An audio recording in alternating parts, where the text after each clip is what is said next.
We've seen many different general managers in WWE over the years, from Vince McMahon to Eric Bischoff, and those GMs have often done some just terrible things to our favorite superstars. Sometimes it's because of a long-heated rivalry and there's deception and betrayal, and other times it just doesn't make much sense at all, does it? But despite the good and the bad and the outright weird, today we're looking at 7 times the evil boss got what they deserved in WWE game. Let's kick it off with Eric Bischoff. In SmackDown vs. Raw 2006, Eric Bischoff comes to the stage and announces that he is going to vacate all your title wins.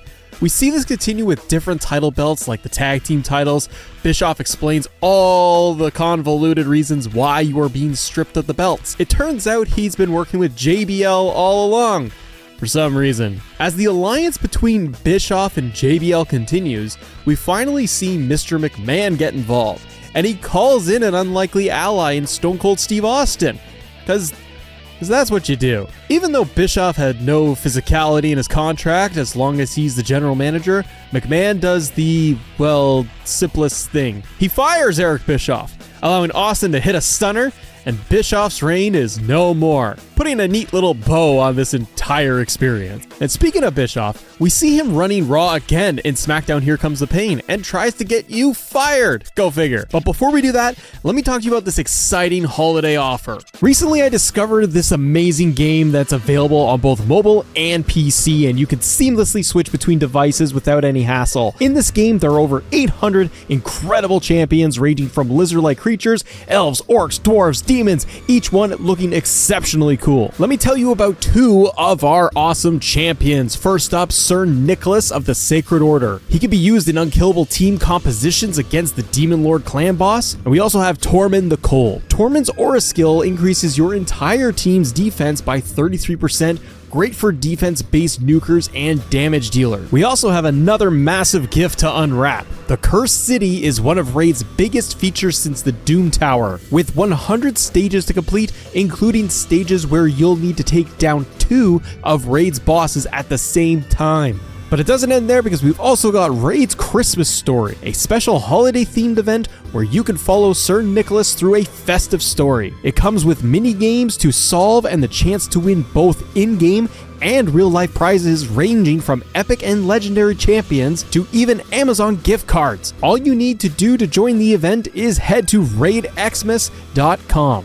If you haven't started playing yet, then what are you waiting for? Click my link in the description or scan my QR code to get insane bonuses available only via my link. You'll get 2 epic champions with my link. Not 1, but 2 at once. First is Lightsorn, very strong epic champion from the Sacred Order. And the second is Epic Juliana. After reaching level 15, an epic champion and boss killer from the Sacred Order. Once you're in and crushing your enemies, come find me under the name ThisGenGaming YT. Join my clan, ThisGenGaming, and the clan tag is 1TGG. And we'll be legends together. So just hit my link in the description and I'll see you on the battlefield. Bischoff is trying to screw over Austin each week and gets Ric Flair to attack him.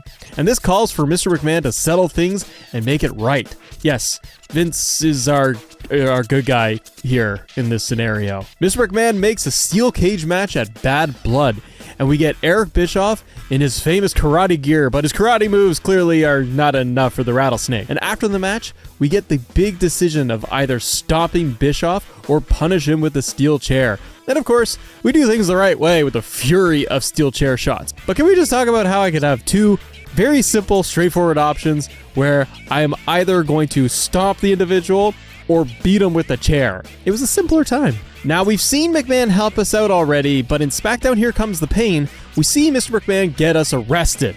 But there's a twist. McMahon calls on the police to arrest you for having an outstanding warrant. After their match at Survivor Series, McMahon lures Austin back in the ring and baits him into becoming friends. But after they shake hands, Austin is told that he's fired. Seems to be a reoccurring theme with Vince. But then we get the voice of reason, Stephanie McMahon. And because Vince has abused his power, Stephanie suspends Vince and inserts Austin as the chairman. With Austin in charge, he gets to decide Vince's fate with either a handicap match or a special guest referee match. Why would these be the 2 options? Clearly it would be a handicap match.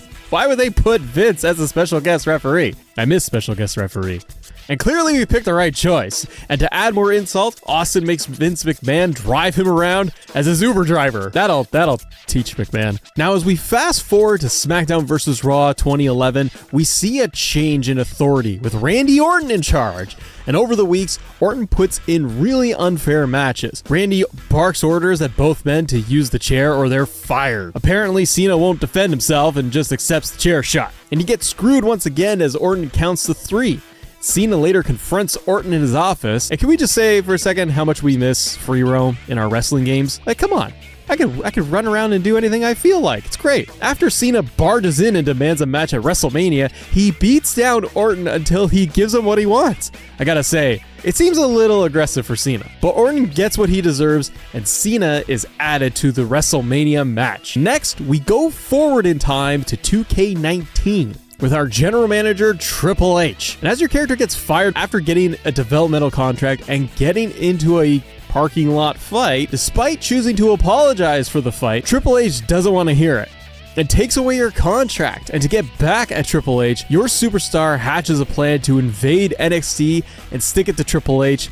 You get your tickets and it's on. Now, I know this is about getting, your revenge on the authority figure, but it really could have gone about a different way other than invading an entire show. But I digress. Now, I enjoy the more modern career mode stories as much as the next person, but there's something about going back to when the storylines are just ridiculous. In SmackDown vs. Raw 2010, you're going through the road to WrestleMania. Vince puts your character through hell, messes with your attire, including making you wear a chicken suit, and putting you in such matches like an Inferno match with Kane, and banning your finishing move, and even being the guest referee for your match with the slowest count ever. By the way, anyone else feel that Evil Santino is just fantastic? It makes no sense, but I just love it. You get the revenge at WrestleMania after going through a bunch of hurdles, which include a gauntlet match of Vince's hired men. And after you defeat Vince at WrestleMania, McMahon's thugs try one last time to take you out,